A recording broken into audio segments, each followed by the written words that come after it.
watched training yesterday. There was no Timber or Whites.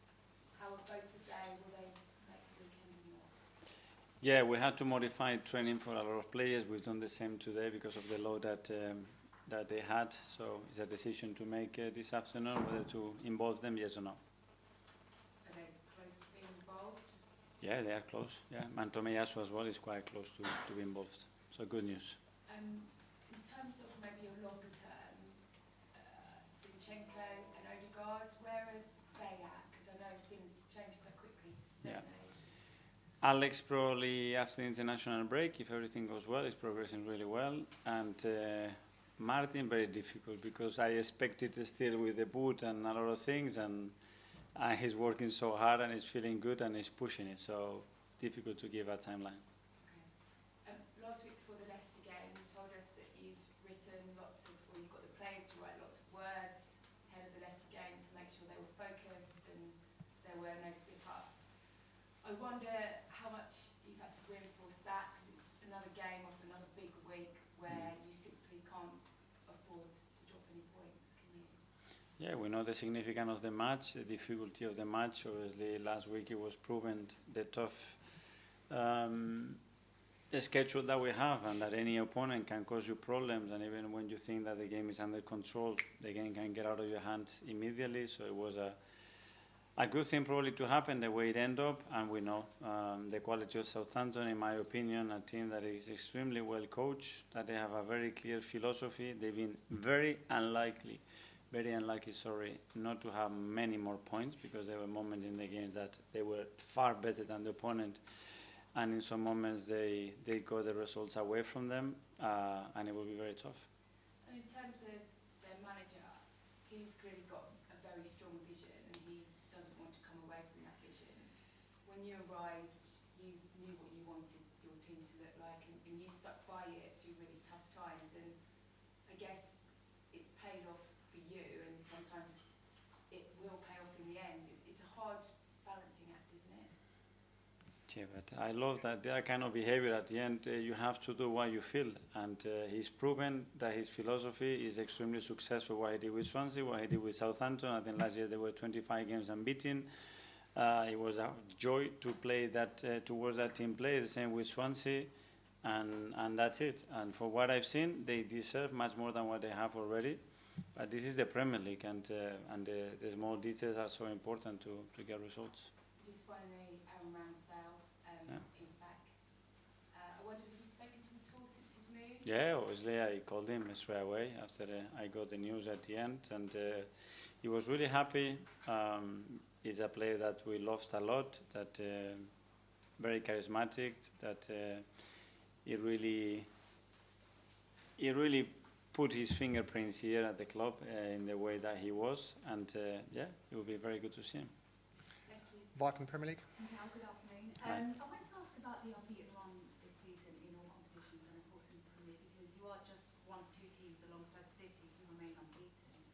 I know you had some really good words to say about your side after the win over PSG as well. How important is that unbeaten run in terms of the momentum and confidence of this side? And do you feel that the team are becoming this sort of fearless side who can take on any team and take on any challenge? Well, that's what we are trying to do. Obviously, we had a really difficult fixture list after the international break. On top of that, a lot of unpredictable things happened in terms of injuries and players not being available. But we adapted. We look forward. I think we competed really well in all games. For sure, there are aspects that we have to still improve, but we are showing a lot of consistency, a lot of adaptability in the way that we can play and win games. And I think these are all very positive signs, but it's very early in the season still. You also, after the PSG game, praised Kai Havertz for obvious reasons. I mean, tomorrow, if he plays, which we assume he will, he'll make his 200th appearance in English football. He's obviously scored 6 goals, I think, in his last 6 home games. So why do you think we're seeing that consistency from him and that sort of understanding of his role on the pitch? First of all, because he's so good, because he wants it so much, and because he's surrounded by great players around him. And the fact that obviously he's gone through some difficult moments, I think he's just made him a better player and a better person, I think. A finally from me, tomorrow if you win, Arsenal will become just the second club after Manchester United to secure 400 home wins in the Premier League. I just wondered from your point of view, what does the Emirates Stadium mean to you and managing in that sort of arena? Huge privilege. Every time I'm sitting there and I'm surrounded by the players, our supporters, and being part of that incredible atmosphere. You know, it makes me proud that we have built something really special here, that our people feel proud of, that the players enjoy what they do, and hopefully we can continue to win a lot of football matches. Ian, Talksport. Hi Mikel, how are you? Hi, Ian. Good, thank you. We saw last week that it might not be always the top team where Arsenal need to be careful and play the best to win games. Sometimes it is the teams that you would, in inverted commas, sometimes underestimate, like Leicester, like a Southampton. So how much more important is your team talk before you go out tomorrow than if you were to go out against someone like Man City or Man United, where it's probably done for you? Well, I don't think it's very needed at this level, because we know the quality and the opposition that we face every week in the Premier League, and they have seen in the last 2 days what they do, what we have to do against them to earn the right to play, and they are very aware that it's going to be a really tough match. You mentioned Russel Martin's philosophy. Can it be also the downfall of a manager not to be able to adapt? I mean, you've certainly adapted. I think Arsenal don't play just one style of football, one philosophy of football. I don't know, every manager had a choice to do that. What I can tell you that the results that he's proven are there. It's clear, very clear identity, very clear way of playing, and very successful. So it's up to the manager. What I can say, watching it, analyzing it, that they are really good and that he's really good. Last one from me. You're unbeaten, City are unbeaten, Liverpool are the top. Is it already too early, or is it all right to say this is just a 3-race title? Super early. I think for me, we just started it. You can feel already the tension in every match, the importance of every match.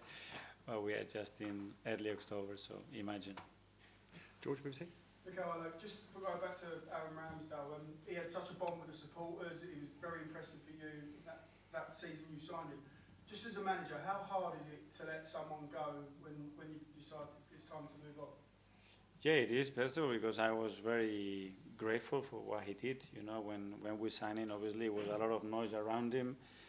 We helped him to create the environment that he needed, because we believed in his potential. He showed it. He won the respect, admiration of all of us. And then the circumstances changed, because this is a elite sport and can happen. And then it was difficult to deal with that situation in a natural way. And we decided to part ways. And hopefully he's grateful as well. Just in terms of Odegaard and the injury, I just wondered how you think the team's evolved without him, because Trossard seems to be playing really well lately. So can you just give us a little appraisal really of how the team's done without your captain? We had to be different, you know. I think the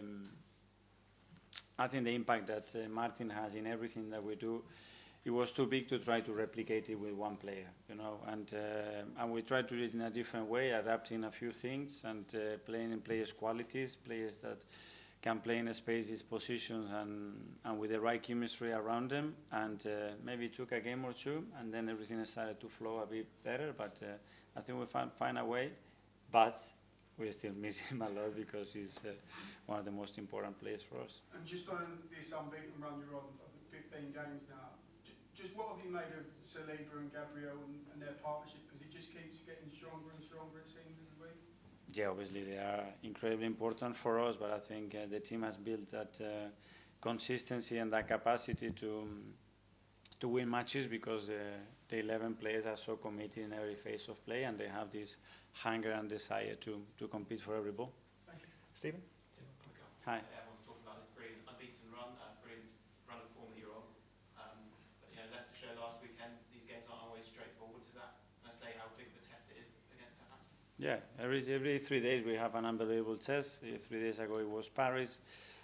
Before that it was Leicester. 2 completely different games, opponents, expectations, ways of playing, and adapt to that. Try to be ourselves, and certainly with the same ambition and determination to win the game. Jordan.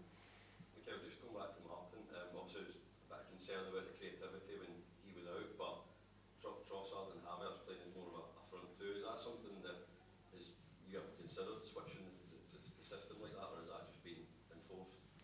Yeah, especially because I think we have to put players in positions and qualities that they can feel it, that they are in their strengths, and try to hide our weaknesses as much as possible. So without Martin, we have other things that we cannot do, but as well we are a bigger threat in other areas, and we have to make the most out of that. So is it made you more direct, do you think?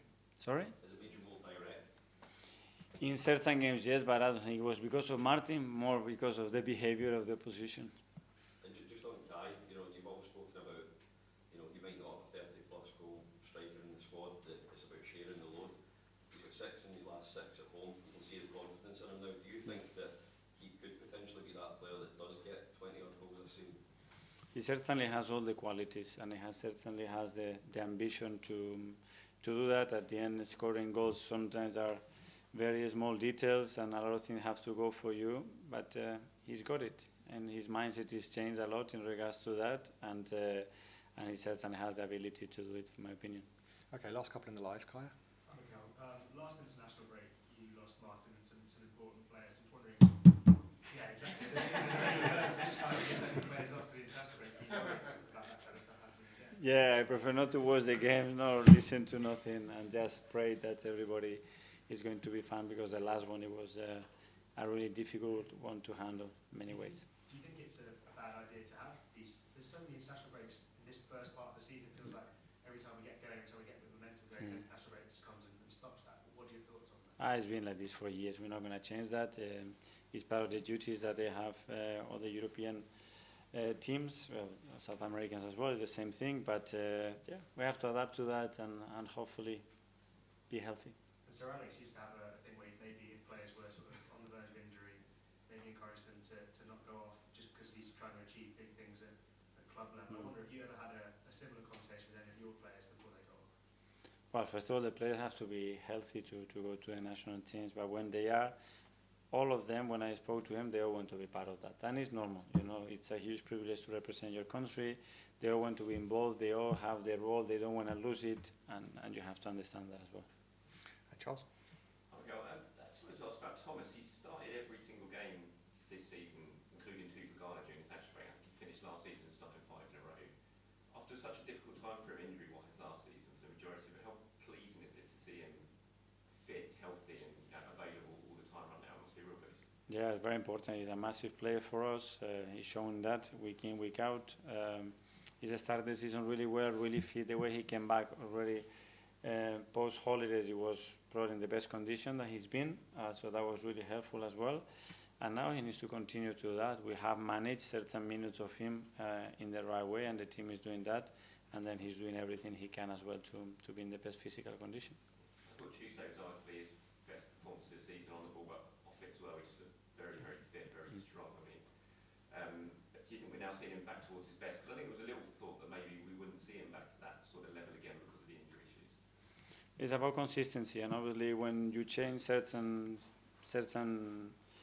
habits and you want more consistency, things that doesn't happen overnight. And if in 2-3 weeks doesn't happen, you throw the towel, you're going to waste the next 2-3 years of your career. And he's doing everything he can to be in that.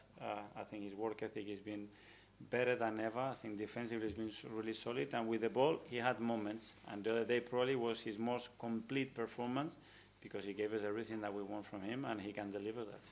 Just lastly on that, it's his final year of his contract, obviously.